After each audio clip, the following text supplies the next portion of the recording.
പ്രിയമുള്ളവരെ, 2 പതിറ്റാണ്ട് മുമ്പ് ഞാൻ രചിച്ച ചെറുമർമ്മരങ്ങൾ എന്ന എൻ്റെ കഥാസമാഹാരത്തിൽ ഉൾപ്പെട്ട ഒരു കഥയാണ് ഇന്ന് നിങ്ങൾക്ക് വേണ്ടി ശ്രവണകഥയായി ഞാൻ അവതരിപ്പിക്കുന്നത്. ഒരു വിചാരണ. കോടതിയുടെ മുമ്പിൽ സത്യം മാത്രമേ ബോധിപ്പിക്കുകയുള്ളൂ. വാമനൻ അഥവാ അപ്പു സത്യപ്രതിജ്ഞ ചെയ്തു. ക്ലാർക്ക് അവിശ്വാസത്തോടെ അവനെ തുറച്ചു നോക്കിയ ശേഷം ഇരുന്നു. ജില്ലാ ജഡ്ജി വാദിഭാഗം വക്കീലിനെ അഥവാ പബ്ലിക് പ്രോസിക്യൂട്ടറിനെ നോക്കി വിസ്താരം തുടങ്ങാൻ ആംഗ്യം നൽകി. വക്കീൽ അപ്പുവിൻ്റെ അടുത്ത് വന്ന് നിന്നു. വാമനൻ അല്ലേ? അപ്പു വക്കീലിനെ നോക്കിയേയില്ല. ജഡ്ജിയെ നോക്കി പറഞ്ഞു, അപ്പൂന്നാ അറിയപ്പെടുന്നത്. നിങ്ങൾ ചെങ്കൽ ചുളയിലല്ലേ താമസിക്കുന്നത്? അതെ. വയസ്സ്? 28.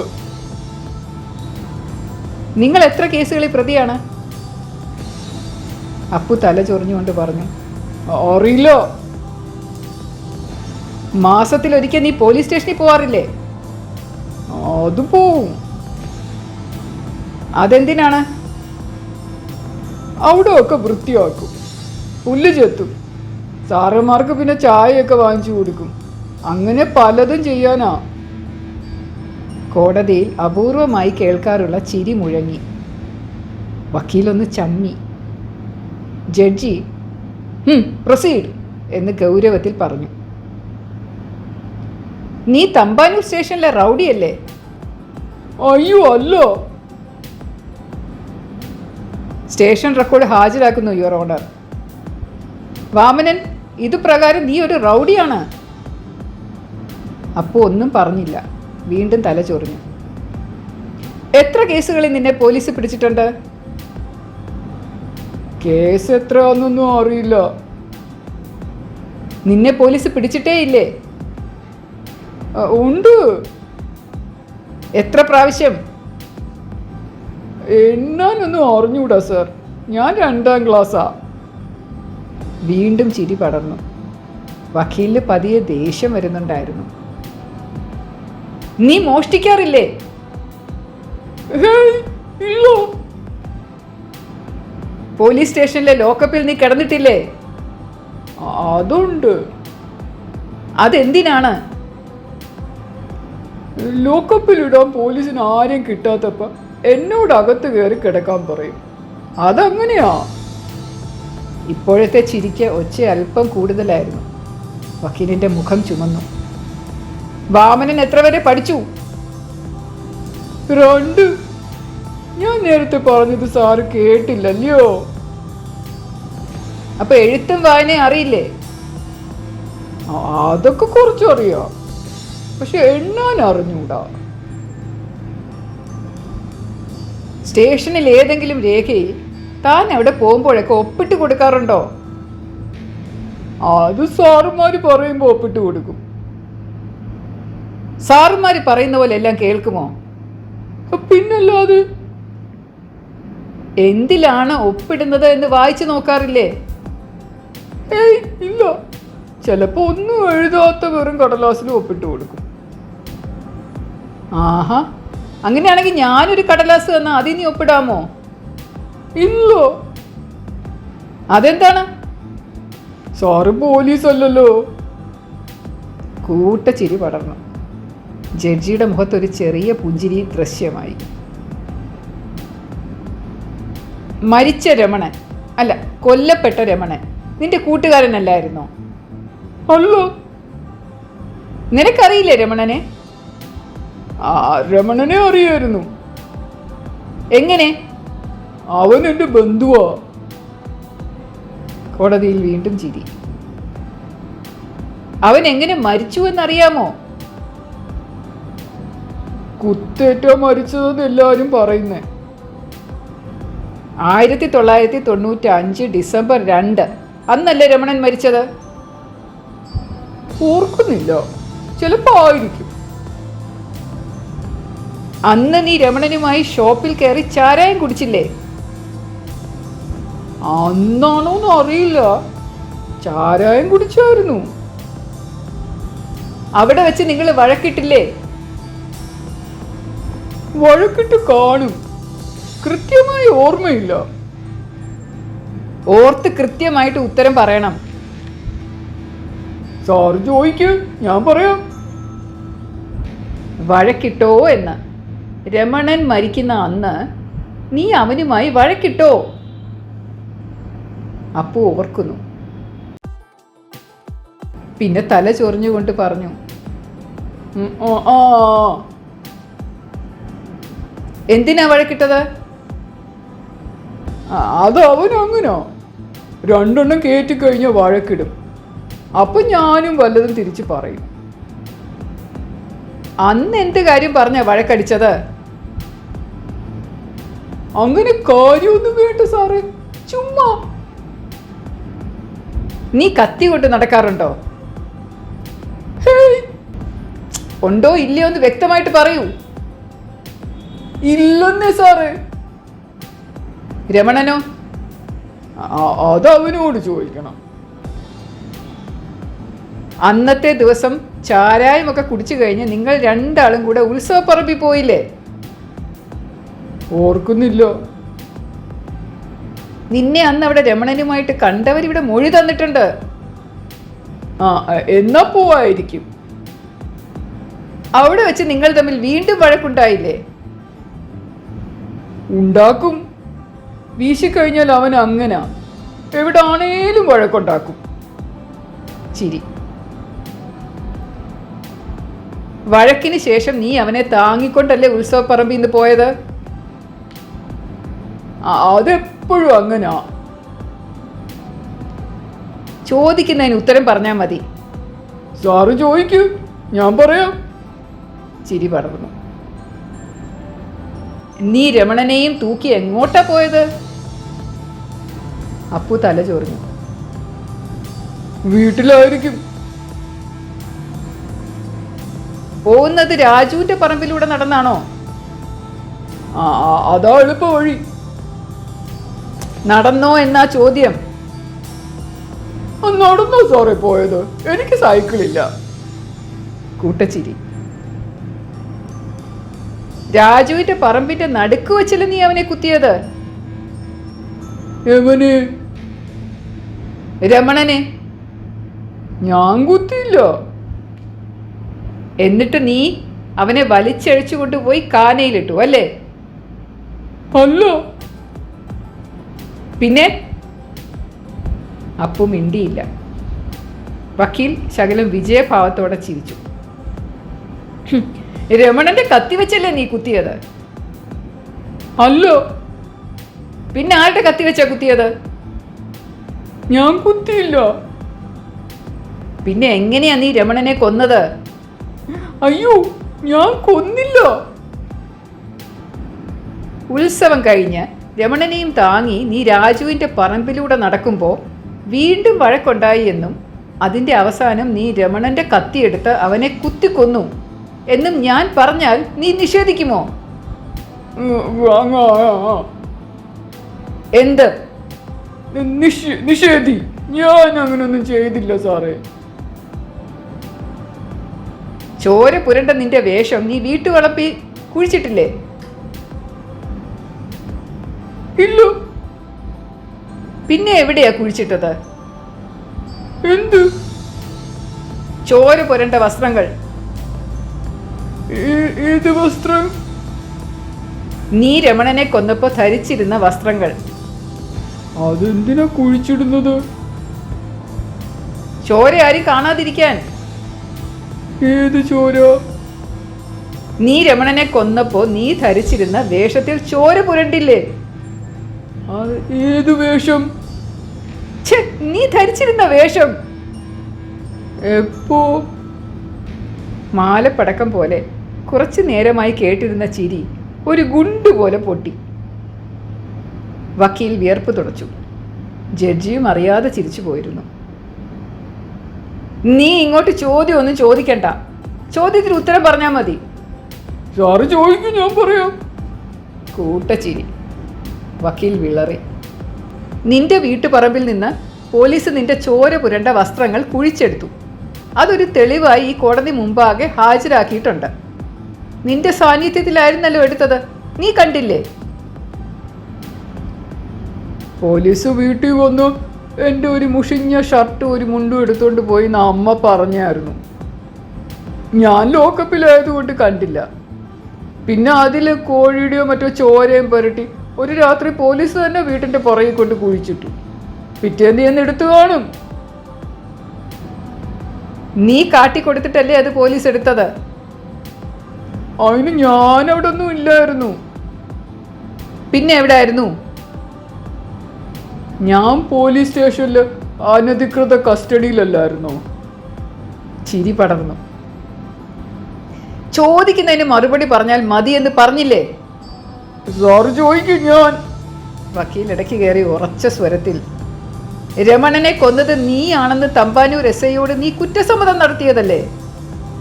ഇല്ല. പിന്നെ ഈ മൊഴിയോ? വക്കീൽ ഒരു കഷ്ണം കടലാസ് പൊക്കി കാണിച്ച് ചോദിച്ചു. അത് കള്ളമൊഴിയാ സാറേ. പോലീസ് കളവായിട്ട് എഴുതി ഉണ്ടാക്കിയെന്നാണോ നീ പറയുന്നത്? അത് പിന്നെ ഞാൻ പറയാതെ തന്നെ എല്ലാവർക്കും അറിഞ്ഞൂടെ? വാമന, കള്ള് ഷോപ്പിൽ വെച്ച് രമണനെ കൊല്ലും എന്ന് നീ ഭീഷണിപ്പെടുത്തിയതല്ലേ? എപ്പോ? ചോദ്യം ഇങ്ങോട്ട് വേണ്ട. രമണൻ കൊല്ലപ്പെട്ട അന്ന്. ഞാനങ്ങനെ പറഞ്ഞതായിട്ട് ഓർക്കുന്നില്ല. കേട്ടവരുടെ മൊഴിയുണ്ട്. എന്നാ പറഞ്ഞു കാണും. കുടിച്ചപ്പോ ചുമ്മാ. കുടിക്കുമ്പോഴൊക്കെ കൊല്ലു എന്ന് പറയാറുണ്ടോ? ഉണ്ടോ ഇല്ലയോ? ഇല്ലെന്ന് സാറേ. അന്ന് അവിടെ എന്തോ രൂപയുടെ കാര്യത്തിന് നിങ്ങൾ തമ്മിൽ വഴക്കുണ്ടായില്ലേ? ഓ അതാണോ? അത് ഞാൻ അവന് 100 രൂപ കൊടുക്കാനുണ്ടായിരുന്നു. അതവൻ ചോദിച്ചു. ഞാൻ പറഞ്ഞു പിന്നെ കൊടുക്കാന്ന്. അതാ. 100 രൂപ കൊടുക്കാതിരിക്കാനാണോ നീ അവനെ കൊന്നത്? ആര്? വീണ്ടും ചോദ്യം. സാറ് കൊന്നവനോട് ചോദിക്കൂ. അന്ന് രാത്രി 1 മണിയോടെയാണ് നീ രമണനുമായിട്ട് ഉത്സവപ്പറമ്പിൽ നിന്ന് പോയത്. പിറ്റേന്ന് 3 മണിയോടെ നീ മുഷിഞ്ഞ് ചുളിഞ്ഞ് രക്തം പറ്റിയ വേഷവുമായി വീട്ടിലെത്തിയത് കണ്ട സ്റ്റീഫൻ മൊഴി തന്നിട്ടുണ്ട്. വക്കീൽ ചോദ്യരൂപേണ അപ്പുവിനെ നോക്കി. അവൻ മിണ്ടാതെ ജഡ്ജിയെ നോക്കി തന്നെ നിന്നു. 1 മണിക്ക് നീ രമണനെ കുത്തി, പിന്നെ വലിച്ചിഴച്ച് കാനയിൽ കൊണ്ടുപോയിട്ടു. കത്തിയും അവിടെ തന്നെ എറിഞ്ഞു. എന്താ ശരിയല്ലേ? അല്ലോ. നീ രമണൻ എത്ര രൂപയാണ് കൊടുക്കാനുണ്ടായിരുന്നത്? 100. അല്ല, 5000 അല്ലേ? അയ്യോ അല്ല. 2 വർഷം മുമ്പ് പാളയം ചന്തയിൽ വെച്ച് സിറിൽ എന്നയാളെ കുത്തിയ കേസിൽ നീ പ്രതിയല്ലേ? ഞാൻ കുത്തിയില്ല. പ്രതിയാണ്. പോലീസ് രേഖകൾ ഞാൻ ഈ കോടതിയുടെ മുമ്പാകെ സമർപ്പിച്ചിട്ടുണ്ട്. അപ്പം മിണ്ടിയില്ല. നീ രാഷ്ട്രീയ ഗുണ്ടയല്ലേ? അല്ല. 18 കേസുകളിൽ വാമനൻ പ്രതിയല്ലേ? അറിഞ്ഞൂടോ? അതിന്റെ എല്ലാ രേഖകളും ഞാൻ കോടതിയിൽ വെച്ചിട്ടുണ്ട്. അപ്പു മൗനം പാലിച്ചു. കത്തിയാണോ നിന്റെ പ്രിയപ്പെട്ട ആയുധം? അതെന്താ സാർ അങ്ങനെ ചോദിച്ചത്? ഞാൻ ചോദിക്കുന്നതിന് മറുപടി. സാർ ചോദിക്കും, ഞാൻ പറയാം. ചിരി. നീ പല കേസുകളിലും പ്രതിയാണ്. പല തവണ കത്തി കൊണ്ട് പല ആൾക്കാരെയും കുത്തിയിട്ടുമുണ്ട്. രമണൻ കുത്തേറ്റ് മരിച്ചപ്പോൾ നിന്നെ പോലീസ് സംശയിച്ചതും അതുകൊണ്ടല്ലേ? പോലീസിന് സംശയിക്കാൻ പിന്നെ കാരണമൊന്നും വേണ്ടല്ലോ. അപ്പോൾ നീ ശരിക്ക് കുറ്റം ചെയ്തില്ല. പോലീസ് നിന്നെ വെറുതെ അങ്ങ് പിടിച്ച് പ്രതിസ്ഥാനത്ത് ചേർത്തു എന്നാണോ? ആയിരിക്കും. മിസ്റ്റർ വാമനൻ, കേരളത്തിൽ തിരുവനന്തപുരത്ത് ചെങ്കൽ ചൂളയിൽ എത്രായിരം ജനങ്ങൾ ഉണ്ടായിരിക്കെ നിന്നെ മാത്രം പോലീസ് എന്തിനാ പിടിക്കുന്നത്? എന്റെ മുഖം ഇഷ്ടമില്ലാത്തതുകൊണ്ടാവും. നിന്റെ വീട്ടിൽ നിന്ന് കത്തി, പാര, വെട്ടുകത്തി, ഇരുമ്പുവടി, പിക്കാസ്, കോടാലി, മൺവെട്ടി ഇതൊക്കെ പോലീസ് കണ്ടെടുത്തിട്ടുണ്ടല്ലോ. അതൊക്കെ എല്ലാ വീട്ടിലും കാണൂലേ സാറേ? ബോംബ്, ജലാറ്റിൻ, വെടിമരുന്ന്, തോക്ക് അങ്ങനെയൊന്നും കണ്ടെടുത്തിട്ടില്ലല്ലോ. കൂട്ടച്ചിരി പടർന്നു.